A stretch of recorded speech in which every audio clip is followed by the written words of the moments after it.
ভাই এগুলো বিতর্ক সৃষ্টির প্রয়াস। আমাদের প্রধান উপদেষ্টাও বারবার বলেছেন বিতর্ক সৃষ্টি হয় এমন কোন জায়গায় আমরা হাত দেব না। আমরা হলাম ইন্টারিম গভর্নমেন্ট, অন্তর্বর্তীকালীন সরকার।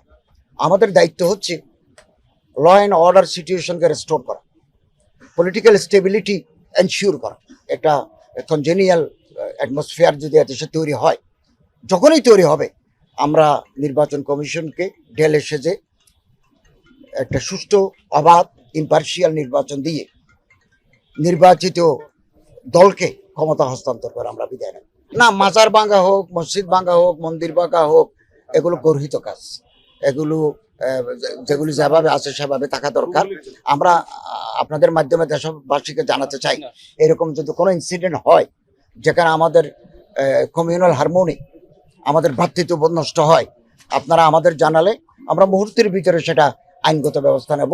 আমরা মনে করি ধর্মীয় প্রতিষ্ঠানে, বিশেষ করে উপাসনালয়ে যারা হামলা চালায় তারা মানবতার শত্রু, তারা ক্রিমিনাল। আমরা মিটিং করেছি, আমরা মিটিং করে জেলা প্রশাসক মহোদয় বাংলাদেশের আমরা ওনাদেরকে জানিয়ে দিয়েছি যে মাদ্রাসার ছাত্রদেরকে এই পূজার সাথে সম্পৃক্ত করলে তারা মন্দির পাহারা দেবে, কেবল ষষ্ঠী থেকে নয়, এখন থেকে দেবে, এবং এই কার্যক্রম শুরু হয়েছে।